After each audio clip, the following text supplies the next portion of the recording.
time. It's time to get in on the conversation again.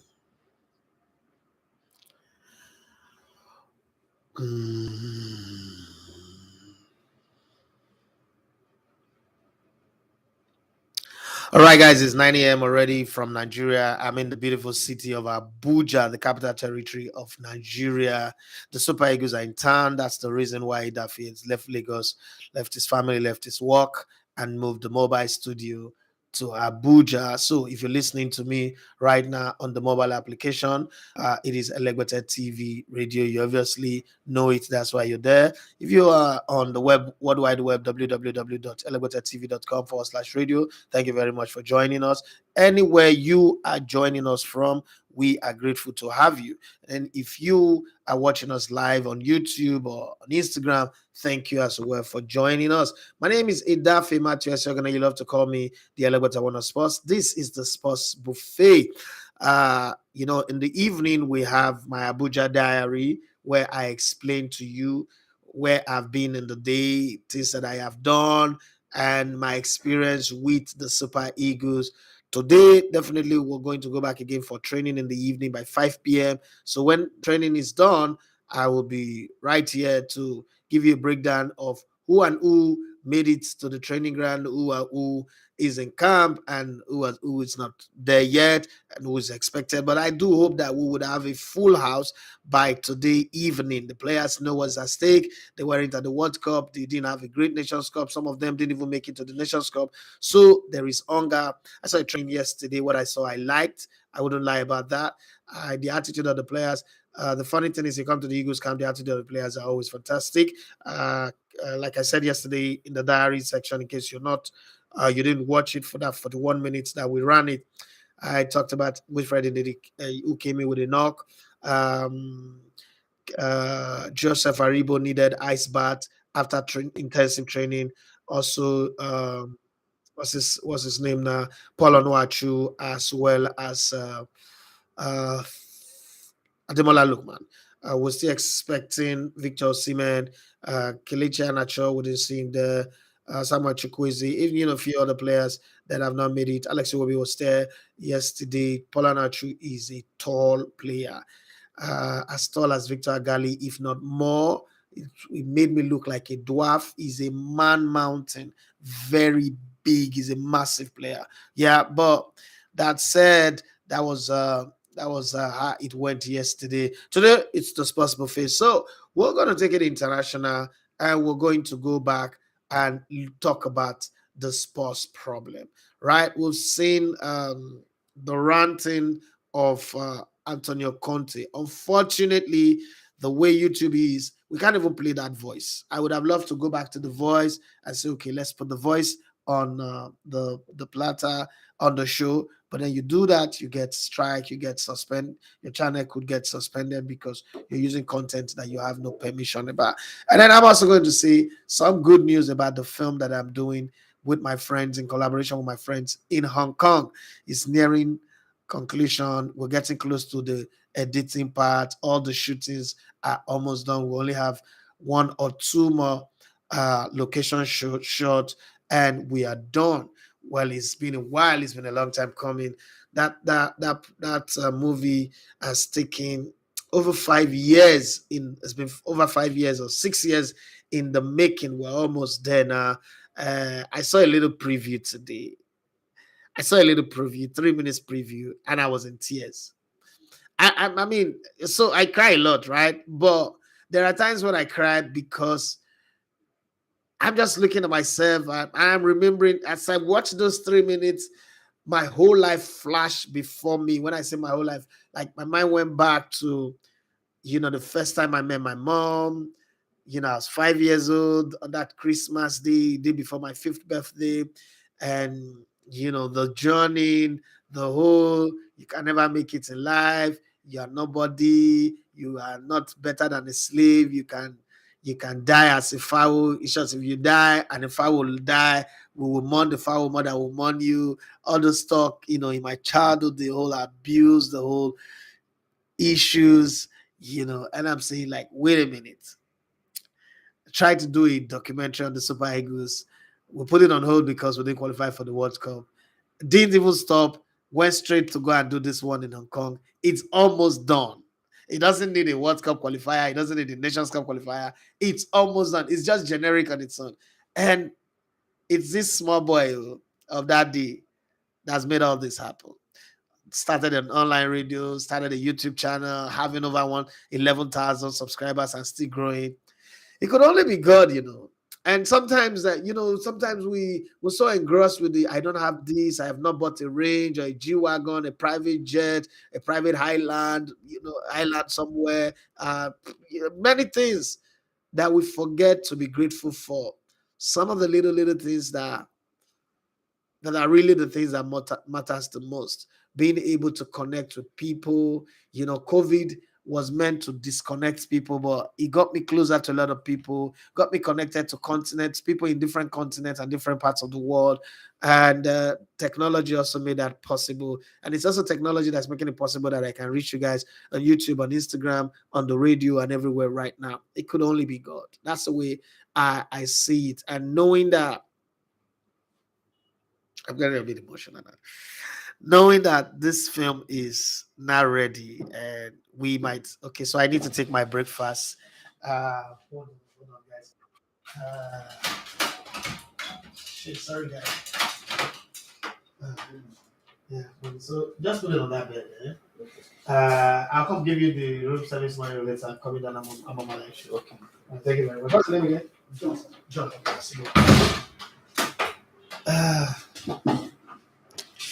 Thank God I'm not. Thank God I'm properly dressed. So imagine I stand up and you see me wearing only pants.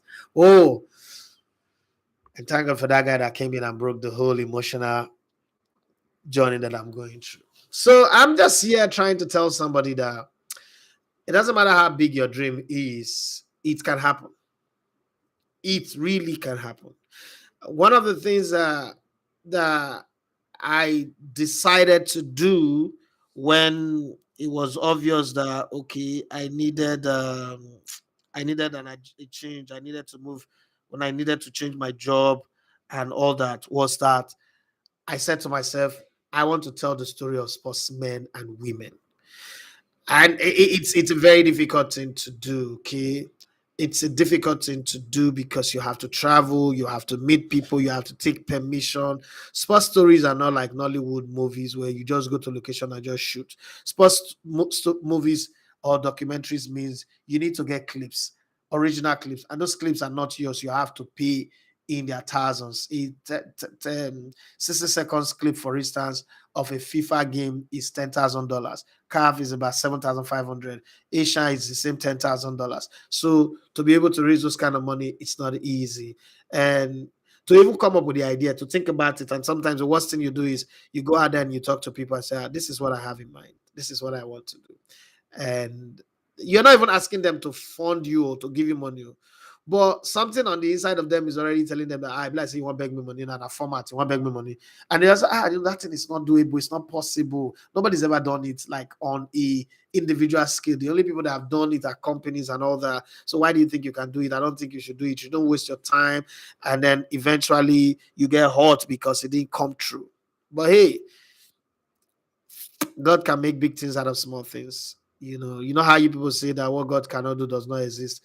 Well, it's happening. So that's where we stand on that one. I thought I should give you guys a break, an update on that one. We're looking to put it on Netflix or Amazon Prime. My destination choice is Netflix anyway. But if it goes on Amazon Prime, I will be a million times as happy as I would be when it goes on Netflix. So just watch out for it. You will see it pretty much right now wrapping up shooting. Then we'll go to production and post, clean up the sound and the pictures and mix them all together. We'll see how that goes eventually anyway. Well, let's start with you guys. Colin Odrizi, say good morning to you all. Good morning to you. Another episode. Yes, it is. And we have this one from Olalu. Olalu Abamidele say, is the movie storyline Super Eagles based? The one that I'm talking about is not Super Eagles based. It's about how, foreign players went to Hong Kong and chase their dream. We talk about the American dream. There is also the Hong Kong dream, and how Hong Kong, that more like an extension of China, changed the lives of footballers that otherwise regarded as never do well, not capable, not big names per se. And you will see a Nigerian player, high Nigerian player, decided to play for Hong Kong. In this movie, you will see how a Cameroonian decided to play for Hong Kong, how a Serbian, a Brazilian, decided to play, and the story and all that, and then their lifestyle off the field of play. There's a whole lot. I don't want to give you spoiler alert anyway. Lalu Abamidele say, congrats on the anticipated success. Thank you very much for that one. And then we have the Super Eagles film, which is The Chasing Glory. Somebody asked what's the name of this film. It's called Cloverleaf. So you can go search Cloverleaf online. What it means to Hong Kong people. It means it represents luck, it represents good tidings, it's like that camouflage, that fish, that red fish that have camouflage on its body. What it means to Chinese or Japanese people, it means peace, good luck. They don't kill it over there, they respect it. So just the same way iguana, what it means to like some people, some part of Kuala like Abo people and Orogo people as well in Delta State. So Cloverleaf is just something that I felt, you know what, that's what we should call the film. Me and my guys would brainstorm. We talked about it a lot. Cloverleaf, a football story. It's gonna be nice. So watch out for that one. It will come when eventually it hits the airwaves. I'll be the first one here to announce it. Having said that, let me give you guys some stories. There's no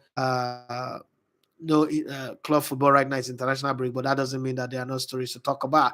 Daniel Levy is prepared to sack Antonio Conte during the international break after Tottenham manager's verbal attack on his players as the Italian boss returns home to spend time with his family. Right? That's the headline on that one. And this is what SAMI MOKBEL has to say about it. Conte has returned to Italy as Levy gives serious consideration to dismissing the sports boss following his tirade in the aftermath of Saturday's 3-3 draw at Southampton. Well, that's where the conversation for today's show is all about.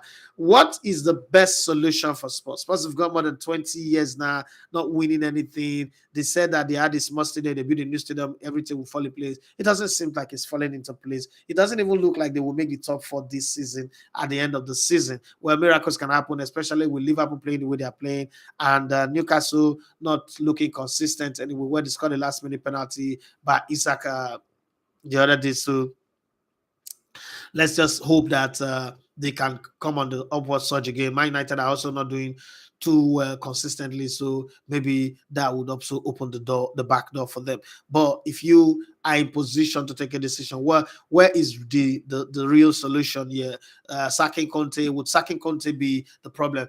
Conte, why are some people angry with Conte? He spoke the truth. I thought we all like people speaking the truth. That's the truth. Everything he said was the truth. So why are people angry? I don't know anyway. Well, there's another headline here that says Arrivederci Antonio. In case you're wondering what Arrivederci means, Arrivederci is an Italian word to say bye-bye. So Arrivederci Antonio, under fire, Tottenham manager Conte heads home to Italy as footage emerges of him on a Ryanair flight with Daniel Levy considering his future following the explosive rant at his players after they threw away 3-1 lead at Southampton. On the fire sports bus, Conte jets off to escape chaos in England following extraordinary chants. Okay, there's a whole long story about that one.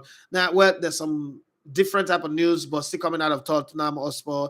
Tottenham wants 100 million in one upfront payment to sell Harry Kane this summer, and a lack of installment could put Man United off as Erik Ten Hag desperately searches for a new striker.